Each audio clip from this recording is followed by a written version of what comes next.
conjonction-là entre mes recherches sur le terrain avec l'équipe des linguistes et l'apparition de l'homme nu a fait que j'ai fait venir Lévi-Strauss à Vancouver 2 fois et que on a fait avec lui, on a eu des expériences assez extraordinaires. Par exemple, on pouvait assister aux grandes danses d'hiver des Salish, les grandes danses initiatiques.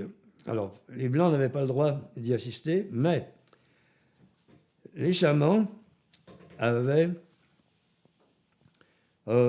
dit à 2 de mes étudiants à UBC, qui faisaient des maîtrises sous ma direction, 2 psychiatres qui avaient travaillé, une norvégienne et lui un autrichien, qui avaient fait leur doctorat en psychiatrie à McGill et qui avaient travaillé 12 ans sur l'impact neurologique des tambours et des tam-tams en Afrique.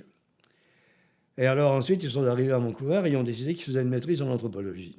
Alors ils travaillaient sous ma direction et ils avaient été nommés chamans honoraires par les Salish pour qu'ils représentent les chamans Salish lors de congrès internationaux de psychiatrie. Et ce qu'ils faisaient. Et à cause de cette bonne relation entre chamans et les Gilek, ils s'appelaient Gilek, Wolfgang Gilek et Louise Gilek Hall, qui ont écrit d'ailleurs, qui ont fait des publications, puis qui ont collaboré à le livre que j'ai fait sur les Soviet Structural Folkloristics. Bien, on a pu, grâce à eux, assister à ces cérémonies, ces grandes cérémonies de danse d'hiver. Alors, il y avait une équipe de chamans qui partait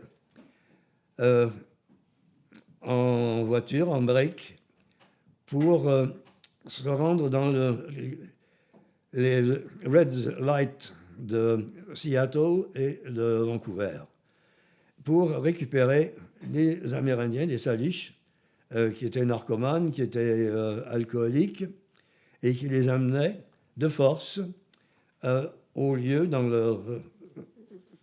mère, pour ainsi dire, des réserves. Et là, ils les soumettaient à un régime extrêmement dur, extrêmement strict.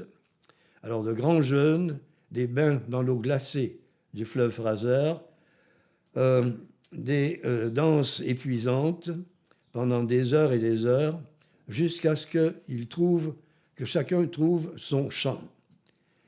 Et alors ils disaient, c'était très, très intense, et ça durait toute la nuit. Et alors, ils étaient tous couverts de branchages, de conifères. Il y en avait entre 12 et 20, ça dépendait des années, puis des circonstances.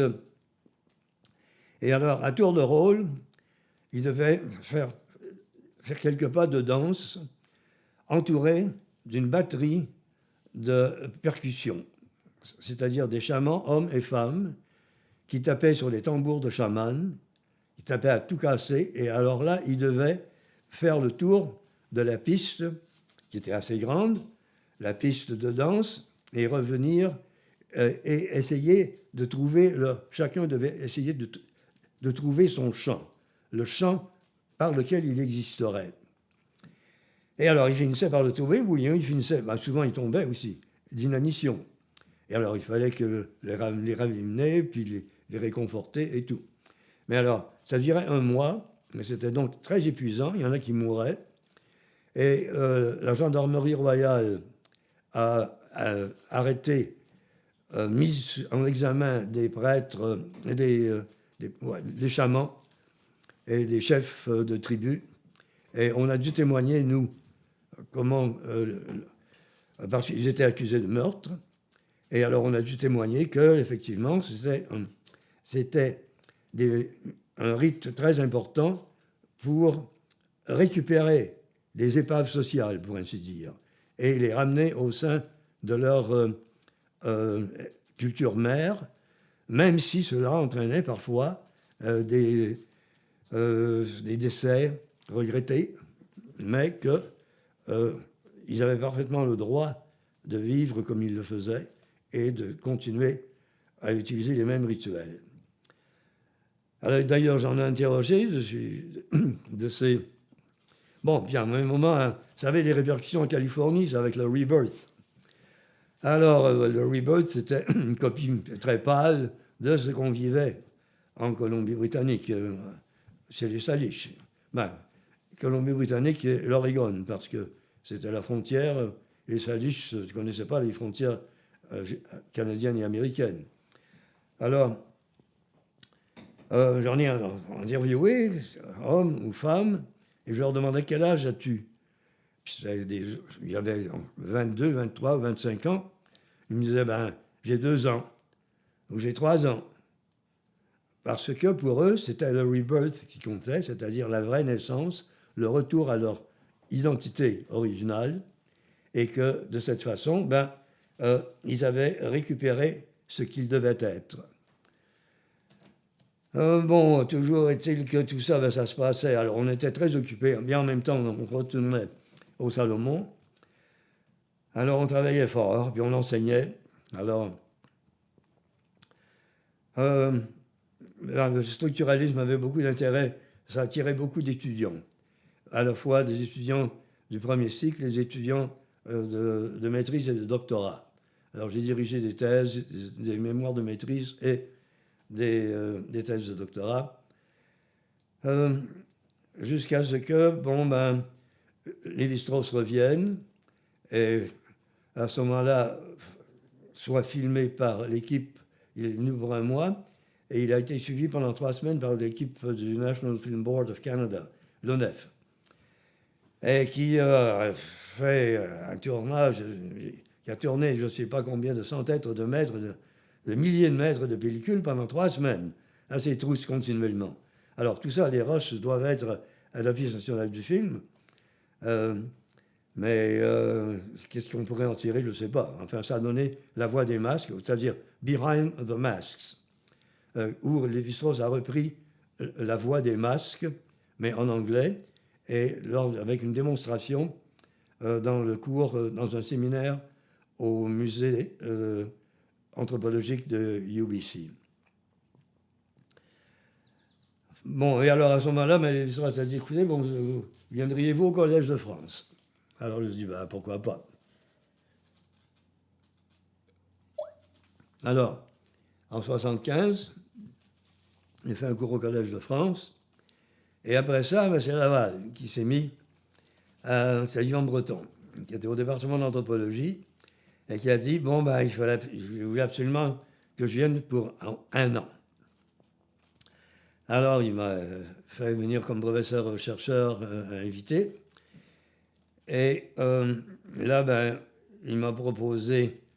alors, on est venu, on a quitté UBC en congé sans solde. Ben, Elie, à ce moment-là, était en sabbatique. Alors, et moi, j'ai pris un congé sans solde. Et Yvan voulait renforcer la composante structuraliste au département pour compenser le poids trop considérable, à son avis, du marxisme. Alors, il y avait déjà Bernard Saladin, il y avait Yvan Simonis, et alors il a fait venir Eric Schwimmer, il a fait venir Bernard Arcan de McGill, Schwimmer de Toronto, et moi-même de Vancouver. Alors là, après 1 an, il fallait décider. Alors, on tient un conseil de famille, et les enfants disent